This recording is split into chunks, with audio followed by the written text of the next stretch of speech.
আমাদের ঘর থেকে আমাদের ল্যাপটপ নিয়ে আসবে, আনতে পারবে? কেন আমাদের ল্যাপটপ আনতে হবে তো, চার্জ দিতে লাগবে, অনেকদিন হয়ে গেল।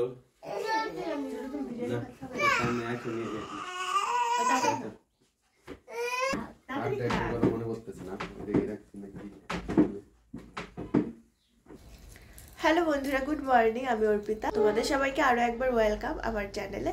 আশা করছি সবাই ভালো আছে আর আমিও ভীষণ ভালো আছি। তো আজকে হলো বুধবার আর এখন হচ্ছে 8:30 বাজে। বাবানকে রেডি করি, আগে স্কুলে পাঠালাম, তোর টিফিন বানিয়ে দিয়েছি। আমাদের জন্য এখনো কিছু খাবার বানানো হয়নি, তো পাঠিয়ে দিলাম। তো ওই যে ছোট উঠলো ঘুমের থেকে, ওকে এখন ফ্রেশ ট্রেশ করাবো আর তারপর এখন খাবার বানাবো। বাড়ি থেকে আসার পর এখন বাজার টাজার করা হয়নি, সবকিছু অর্ডার করা হয়েছে। ওই 2-3 দিনের মধ্যে মনে হয় আসবে। এমনি খাবার দাবার মোটামুটি আছে, তবে সবজি কিছু নেই। আজকে বাবানের বাবাকে বাজারে পাঠাতে হবে, কালকে তো ও সারাদিন ছিলই না। তো বাবানকে দিয়ে ও আসলে তারপর যাবে বাজারে সবজি টবজি মানে কি রান্না করবো সেই সব নিয়ে আসতে। আসার পর শুধু পরশুদিন রাতের বেলায় ডিম এনেছিল, তো কালকে তো ডিম ডাল এইসবই রান্না করেছি। ডাল টাল যদি আছে 2-3 রকমের, তবে মসুর ডাল চালে না, অন্য ডাল আমারও ভালো লাগে না, বাচ্চারাও খেতে চায় না, মসুর ডালই বেশি খাওয়া হয়। তো এখন ভাবছি সুজি আছে, রুটি আর সুজি বানাবো সকালবেলা খাওয়ার জন্য। ঘুম থেকে 7টার সময় উঠেছি, ভেবেছি আজকে সকাল সকাল সব জামা কাপড়গুলো ধুয়ে দিব। এখন তো রোদের একদমই জোর নেই, শুকোতেই চায় না। তো সকাল থেকে কারেন্ট নেই, ওই জন্য দেখো জামা কাপড় সব দিয়ে রেখেছি কিন্তু ধুতেই পারছি না। তাছাড়া অনেক জামা কাপড় আছে যেগুলো আমাকে হাত দিয়েও কাচতে হবে। আর যতগুলো ব্যাগ নিয়ে গিয়েছিলাম সব ব্যাগের অবস্থা তো এত খারাপ, ট্রেনে ট্রেনে সব জার্নি করে এসেছি, তো ব্যাগগুলোও সব ধুয়ে দিতে হবে। দেখি যদি সময় হয় তাহলে সব কিছু আর কি ধুয়ে দেবো। মোটামুটি ধোয়ার কাজ মোটামুটি শেষ হয়ে যাবে আজকে। তো চলো বন্ধুরা, তোমাদের সাথে নিয়ে এখন থেকে আজকের ব্লগটা স্টার্ট করছি। আই হোপ আজকের ব্লগটা তোমাদের ভীষণ ভালো লাগবে। বাবানের জন্য টিফিন বানিয়ে দিয়েছিলাম, অল্প একটু আছে, যদি ছোট খায় তো ছোট হয়েই যাবে মোটামুটি। শুধু আমাদের দুজনের জন্য রুটি করব। এখন ছোটকে ব্রাশ করাবো, মুখ টুক ধুয়ে দিব, ও একা একা এখনো ব্রাশ করতে পারে না।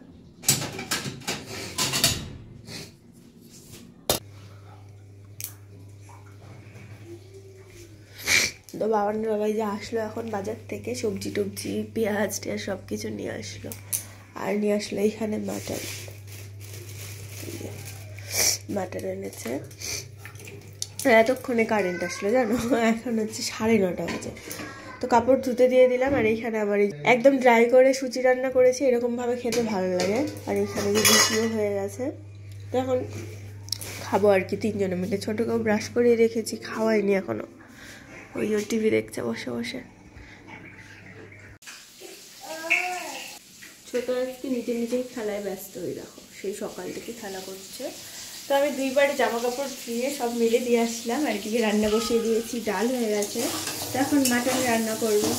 যদি বাচ্চারা মাটন খেলে তাহলে তো শুধু মাটন রান্না করলে হয়ে যেত, কিন্তু ওরা না খেতে চায় না, বিশেষ করে বাবান খেতে চায় না। চিকেন হলে তাও 1 পিস খায়, মাটন একদমই খায় না। ডাল হয়ে গেছে, এখানে এখন মাটন করব। আর ডালের সঙ্গে একটু পকোড়া বানাবো, মিষ্টি কুমড়ো এনেছে সেগুলোর পকোড়া। ভাত যদিও বসানো হয়নি, ভাতটা এখন বসাবো। বসিয়ে আমি যাবো এখন স্নানে। এত সর্দি লেগে গেছে যে নাকে কথা চলে এসছে। আর কালকে জানো তো, কালকে ওই ঘরের জামা কাপড়, কালকে যেই জামা কাপড়গুলো ধুয়ে দিয়েছিলাম সেগুলো এখনো কিচ্ছু ভাঁজ করে রাখা হয়নি। এই যে আছে, এইগুলো বিকেলের দিকে ভাঁজ করে রাখবো। জামা কাপড় ভাঁজ করতে একদমই ইচ্ছে করে না, কিন্তু জমিয়ে রাখলেও তখন আলসেমি ধরে যায়। যেমন আজকে অনেকগুলো শুকিয়ে যাবে, আরও জামা কাপড় জমবে। এত জামা কাপড় দেখলে তখন ভাঁজ করতে ইচ্ছে করে না। মাঝে মাঝে তো বাবাকে বলি ভাঁজ করে দেয়। তো এখন হচ্ছে 11:15 বাজে, হয়ে যাবে আজকে তাড়াতাড়ি রান্না বসিয়েছি। রান্না বসিয়ে মাঝে মাঝে এদিক ওইদিক কাজ করছিলাম। এখন শুধু ওই ব্যাগগুলো আর জুতোগুলো ধোয়ার বাকি আছে, তো সেই সব ভাবছি আজকে আর ধুয়ে দিব না, কালকে ধুয়ে দেওয়া যাবে। জামা কাপড় ধোয়া মোটামুটি শেষ হয়ে গেছে। ছোট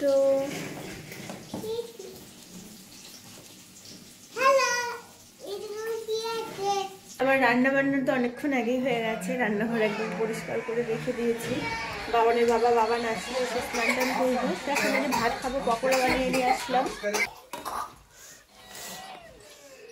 এই যে মাটন, ডাল, এখানে ভাতও হয়ে গেছে।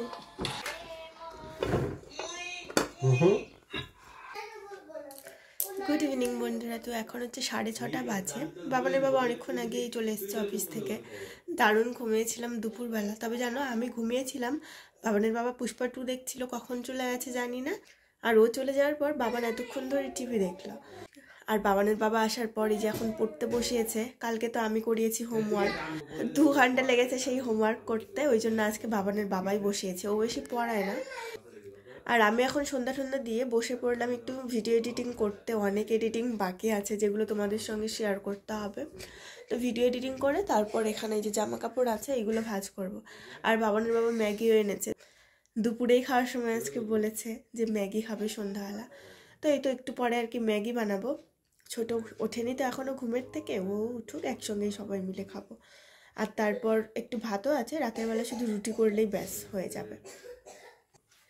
এই কয়েকদিনের এত ব্যস্ততার মাঝে তোমাদের আরেকটা জিনিস দেখাতেই না আমি ভুলে গেছি।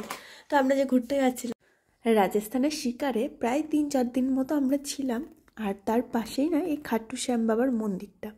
ওখানে যাওয়ার আগে কিন্তু আমরা একদমই জানতাম না যে ওখানে সেই মন্দির আছে, আমরা যাব, মানে কোনো কিছুই প্ল্যান করা হয়নি। আমাদের তো তখন এরকম লাগছিল যে ভগবানই মনে হয় আমাদের ডেকে তার কাছে নিয়ে গেছে। তারপর শ্যামকুণ্ড আছে, সেখানেও স্নান করেছিলাম। আর আমার ছোট্ট গোপালের জন্য ড্রেস তো এনেছি, বাড়ির গোপালের জন্যও ড্রেস এনেছি। তা বাদে ওই দেখো একটা গোমাতা এনেছি, আর ঠাকুরের জন্য ছোট্ট একটা সিংহাসন আমার ছোট্ট গোপালের। এখানে এই যে কয়েকটা জামা কাপড় আছে যেগুলো ভালো করে শুকোয়নি, ওই কয়েকটা উপরে মেলে রেখেছি। আর বাকি সব তো এখানেই আছে, তোমাদের দেখালাম। ভাঁজ করবো এখন। ছোট আজকে ঘুম থেকেই ওঠেনি এখনো। যখন চাইবো যেন একটু ঘুমিয়ে থাকে, কাজ টাজ করবো, সেই সময় ঠিক উঠে পড়বে।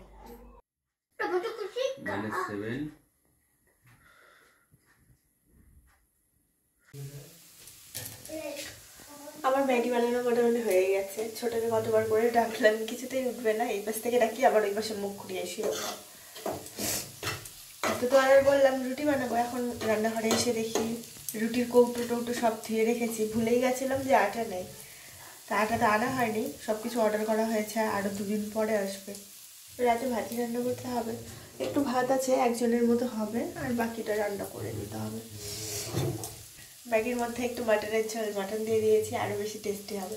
তবে বাচ্চারা মনে হয় না খেতে পারবে, বাবান খেতে পারলেও ছোটো খেতে পারবে না, ঝাল হয়েছে।